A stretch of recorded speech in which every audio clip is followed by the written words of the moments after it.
बिस्म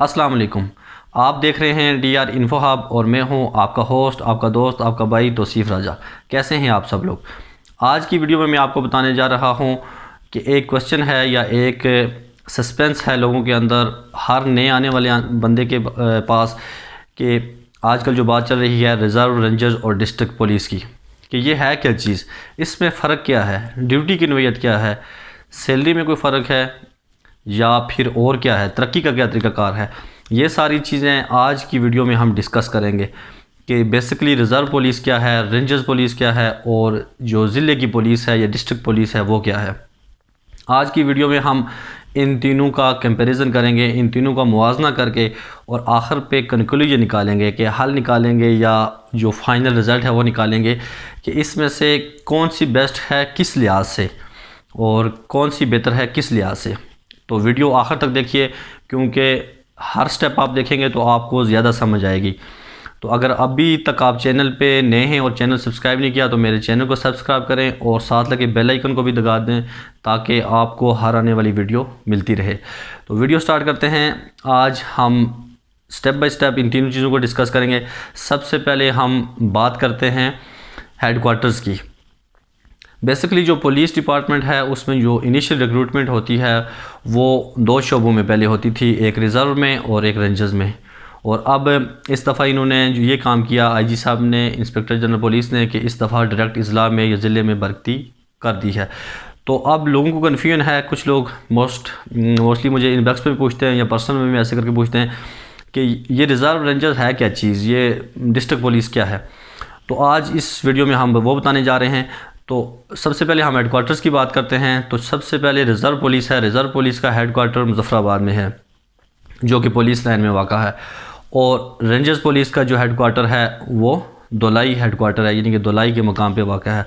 और जो district police होती है उसके जो हेडक्वार्टर्स होते हैं वो अपने अपने ज़िले में होते हैं। पहला फ़र्क तो इसमें यह आ गया कि आप कहीं भी तैनात होंगे रिज़र्व पुलिस में, अगर फ़र्ज़ करो आपकी जो ड्यूटी है मीरपुर में, बिम्बर या कोटली या आज़ाद कश्मीर के किसी भी ज़िले में है, तो आपको अगर हेडक्वार्टर रिपोर्ट करना पड़ा तो आप वापस मुज़फ़्फ़राबाद आएंगे, मुज़फ़्फ़राबाद में आपको रिपोर्ट करना पड़ेगा। और इसी तरह जो अगर आप रेंजर्स पुलिस में हैं तो आपका जो हेडक्वार्टर है वो है दोलाई हेडक्वार्टर रेंजर्स पुलिस का।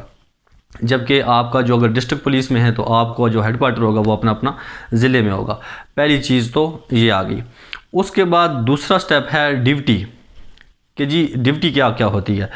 रिज़र्व पुलिस की जो ड्यूटी होती है उसमें आप बतौर स्ट्राइकिंग फ़ोर्स या सपोर्टिंग फ़ोर्स या बतौर रिज़र्व पुलिस काम करते हैं, यानी कि जो डिस्ट्रिक्ट पुलिस होती है उसकी आप सपोर्टिंग पुलिस होती हैं। आप जहाँ भी ज़रूरत पड़ती है रिज़र्व पुलिस, डिस्ट्रिक्ट पुलिस को जहाँ भी रिज़र्व पुलिस की ज़रूरत पड़ेगी तो वहाँ पे रिज़र्व पुलिस उसका साथ देगी।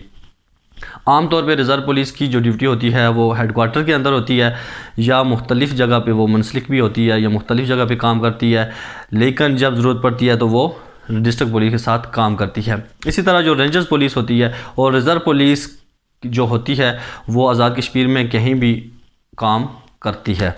और जो रेंजर्स पुलिस है, इसी तरह अभी हम बात कर रहे हैं ड्यूटी की, तो रेंजर्स पुलिस जो है उसकी ड्यूटी पूरे एरिया में होती है और ये हमारी फॉरवर्ड पुलिस होती है, यानी कि ये ज़्यादातर पुलों पे जो गार्दात होती हैं या जहाँ पे गार्दें लगी होती हैं, पुल हो गई, अहम तनसीबात हो गई, जो की इंस्टॉलेशंस होगी हमारी, जिस तरह सुप्रीम कोर्ट है, हाई कोर्ट है, CPO है हमारा, इसी तरह जो अहम तनसीबात हैं यानी कि हमारे जो हसास दफातर हैं या की इंस्टॉलेशंस होती हैं वहाँ पे हमारी रेंजर्स पुलिस तैनात होती है, वहाँ उनकी ड्यूटियात होती हैं।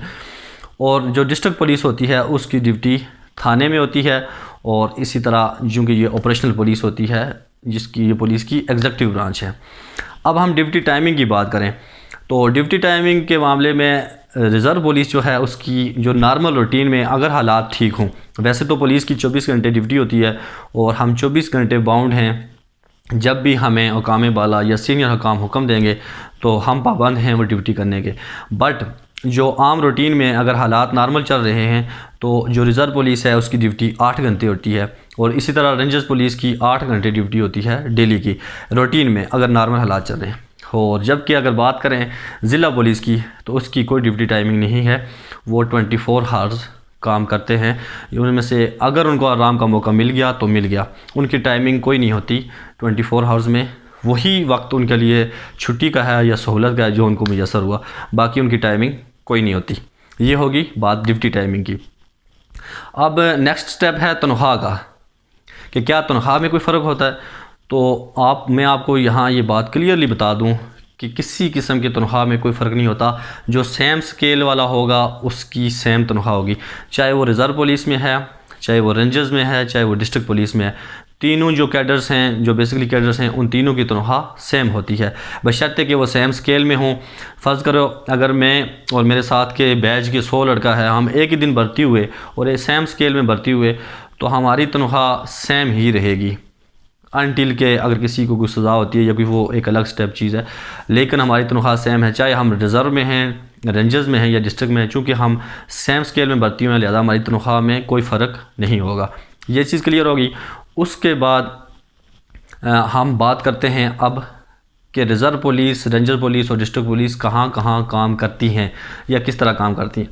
तो ये तीनों फोर्सेस मिल के काम करती हैं, यानी कि ये नहीं है कि जो रिज़र्व पुलिस है, बेसिकली जो डिस्ट्रिक्ट पुलिस है वो अपने ज़िले की पुलिस होती है, यानी कि वो अपने डिस्ट्रिक्ट के अंदर ही काम करती है, वो थानों के अंदर काम करती है, ऑपरेशनल काम करती है, और उसके अलावा आवाम के साथ डीलिंग करती है। थाना जात के अंदर जो आवाम के साथ उनकी डायरेक्ट डीलिंग होती है वो ज़िली पुलिस की होती है। लेकिन ये नहीं है कि रिज़र्व वाला थाने में नहीं लग सकता या रेंजर्स वाला थाने में नहीं लग सकता, ऐसा नहीं होता, बल्कि रिज़र्व पुलिस वाला भी थाने में नौकरी कर सकता है, रेंजर्स पुलिस वाला भी थाने में नौकरी कर सकता है। और इसी तरह जो दीगर शोबाजात हैं, यानी कि इसके अलावा आप कहाँ कहाँ ड्यूटी कर सकते हैं। रिज़र्व पुलिस वाला ट्रैफिक पुलिस में जा सकता है, थाने में जा सकता है, थाने में ड्यूटी कर सकता है। उसके अलावा किसी गार्ड पे काम कर सकता है, मतलब जो सिक्योरिटी ड्यूटी होती है वहाँ पे कर सकता है। क्राइम ब्रांच है हमारी, वहाँ पे जा सकता है। उसके अलावा एंटी करप्शन, एहतसाब ब्यूरो, बहुत सारे ऑप्शन हैं जहाँ पे एक रिज़र्व पुलिस वाला बंदा नौकरी कर सकता है या जॉब कर सकता है, उसकी ड्यूटी लग सकती है। इसी तरह रेंजर्स पुलिस है, रेंजर्स पुलिस भी इसी तरह थाने में भी, और उसके अलावा एहतसाब bureau, anti corruption, crime branch, traffic police, इन सब में रेंजर्स वाला पुलिस वाला भी जा सकता है, कोई ममानियत नहीं है। और थर्ड वन है ज़िला पुलिस वाला।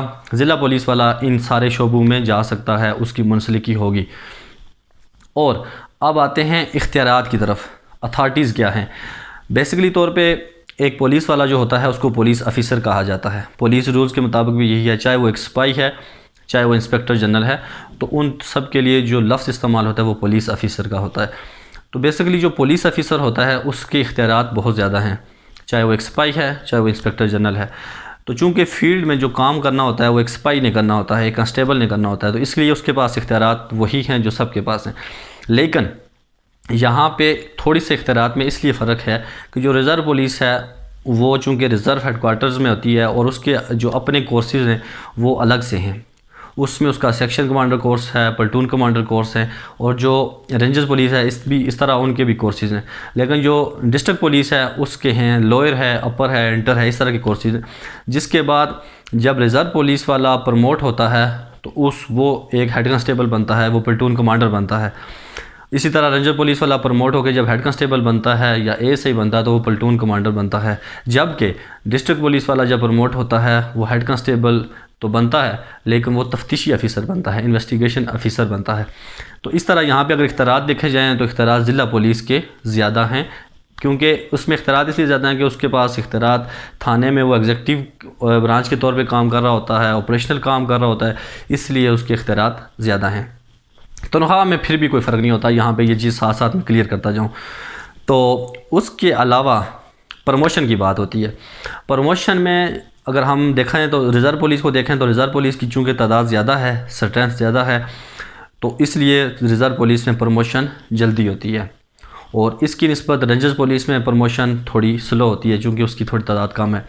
और अगर ज़िला की देखे जाएँ तो डिस्ट्रिक्ट पुलिस में प्रमोशन बहुत ही स्लो होती है, क्योंकि तादाद बहुत कम होती है तो सीटें कम खाली होती हैं, और इस वजह से प्रमोशन इंतहाई स्लो है। यानी कि आप अगर कंपेयर करें प्रमोशन का तो रिज़र्व पुलिस में जो बंदा 15 साल बाद फ़र्ज़ करें हेड कांस्टेबल बनता है, तो डिस्ट्रिक्ट पुलिस रेंजर्स पुलिस में कम से कम वो 18 साल बाद बनेगा, और इसी तरह अगर बात करें डिस्ट्रिक्ट की तो कम से कम 20 से 22 साल बाद वो 20 से 22 भी मैं कम बता रहा हूँ, तो 25 से 28 साल बाद वो तफ्तीशी बनेगा, हेड कांस्टेबल बनेगा। यानी कि प्रमोशन के लिहाज से जो डिस्ट्रिक्ट पुलिस है वो बहुत स्लो है।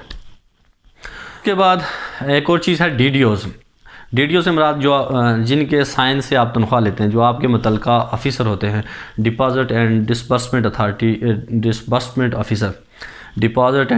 ऑफिसर, यानी कि जो आपके जिनकी तनख्वाह से जो आपका बॉस होते हैं, बेसिकली सादे लफ्ज़ों में अगर मैं आपको कहूँ तो जो रिज़र्व के DDO हैं वो हैं SP रिज़र्व होते हैं, जो कि रिज़र्व हेडक्वार्टर मुज़फ़्फ़राबाद में बैठते हैं। इसी तरह जो रेंजर्स के DDO हैं वो SP साहब रेंजर्स होते हैं, जो कि रेंजर्स हेडक्वार्टर दुलाई में बैठते हैं। और इस तरह जो SP साहिबान ज़िला होते हैं वो DDO होते हैं, हर एक ज़िला के अपने अपने यानी कि DDO होते हैं। तो वही DDO आपकी छुट्टी की दरख्वास्त मंजूर करते हैं, आपका जो भी इश्यूज़ होते हैं, यानी कि जो लेन देन माली मामलात के अलावा आपकी तनख्वाह, ये सारे मामलात आपके DDOs देखते हैं। और इसलिए DDO जो रिज़र्व वालों के हैं वो हैं SP रिज़र्व, और रेंजर्स वालों के रेंजर्स हेडक्वार्टर में बैठते हैं। तो इसके अलावा अगर हम अब आते हैं कंक्लूजन की तरफ, यानी कि अगर हम एज अ होल तीनों को कंपेयर करें तो इसमें हम क्या नतीजा निकालें। तो दोस्तों, इसमें अगर हम बात इख्तियारात की करें तो डिस्ट्रिक्ट पुलिस को हम सबसे आगे देखते हैं। अगर हम प्रमोशन की बात करें तो रिज़र्व पुलिस को हम आगे देखते हैं। और इसके अलावा अगर हम बात करें ड्यूटी की नवैयत की तो रेंजर्स पुलिस बेहतर है इस लिहाज से। मतलब ड्यूटी तो किसी भी पुलिस वाले की कम नहीं होती, लेकिन एज़ कम्पेयर टू बाकी हम कंपेयर करें तो रेंजर्स पुलिस वालों की ड्यूटी इसलिए कि उनकी साइड पे होती है ड्यूटी। मतलब ऐसा होता है कि थोड़ा सा साइड एरियो पे होती है और आगे होती है। ड्यूटी तो सख्त होती है, ये बात नहीं है कि ड्यूटी उनकी बिल्कुल भी नहीं होती, लेकिन ड्यूटी होती है बट थोड़ी आरामदेह होती है, मतलब ज़िम्मेदारियाँ इतनी नहीं होती, ये चीज़ होती है। तो इसलिए किसी भी शोबे में आप जा रहे हैं या आपको सेलेक्ट करना पड़ रहा है तो आप किसी भी शोबे में जा सकते हैं, कोई परेशानी वाली बात नहीं है। ये नहीं है कि मैं रिज़र्व में नहीं हुआ, मैं रेंजर्स में हुआ। रिज़्क पानी जो अल्लाह ताला ने लिखा है वो आपको मिलेगा। तो हर एक जो आपका शोबा है उसमें कहीं ना कहीं फ़ायदे भी हैं और नुकसानात भी हैं। तो इसलिए किसी भी शोबे में जाएँ तो वहाँ पे खिदमत करें आवाम की। अगर आप थाने में आना चाहते हैं और आप रिज़र्व पुलिस में तो कोई बात नहीं, आप थाने में ड्यूटी कर सकते हैं। रेंजर्स में तब भी आप थाने में आकर ड्यूटी कर सकते हैं। अगर आप ट्रैफिक पुलिस में जाना चाहते हैं तो आप रिज़र्व में होते हुए भी ट्रैफिक पुलिस में नौकरी कर सकते हैं। अगर आप रेंजर्स में हैं तो रेंजर्स से होकर और ज़िला में हैं तब भी आप ट्रैफिक में जा सकते हैं। आप एंटी करप्शन में जा सकते हैं, आप एहतसाब ब्यूरो में जा सकते हैं, ट्रैफिक पुलिस है, क्राइम ब्रांच है, यानी कि जिस तरफ आप जाना चाह रहे हैं आप जा सकते हैं। लेकिन सिर्फ ये होगा कि आपका जो DDO है वो SP साहब रिज़र्व ही रहेंगे और रेंजर्स वालों के SP रेंजर्स ही रहेंगे। जो आपका मुतल्लिका शोबा है या हवाई शोबा है वो वही रहेगा। आप डेपुटेशन पे या मुंसलिकी तौर पे या आर्जी तौर पे भी आप जा सकते हैं। इसलिए आप कहीं भी जाएं तो आवाम की खिदमत का जज्बा लेके और हक हलाल और अपनी खिदमत सही तरह से अपनी आवाम को डिलीवर सही तरह से करने के लिए जाएं तो अल्लाह ताला आपका हामी व नासर होगा। और ये वीडियो यहीं तक थी, उम्मीद है पसंद आएगी। अगर इसके अलावा भी कोई आपका क्वेश्चन है तो आप कमेंट बॉक्स में पूछ सकते हैं, मुझसे पर्सनल में पूछ सकते हैं, तो मैं इंशाल्लाह उस पर वीडियो बनाऊंगा। अगर क्वेश्चन लंबा हुआ, अगर छोटा हुआ तो आपको जवाब दे दूंगा। तो अगर अभी तक आपने चैनल सब्सक्राइब नहीं किया तो चैनल को सब्सक्राइब करें और साथ लगे बेल आइकन को भी दबा दें ताकि आपको हर आने वाली वीडियो मिलती रहे। अपना और अपने चाहने वालों का बहुत बहुत ख्याल रखिएगा। अल्लाह हाफिज़।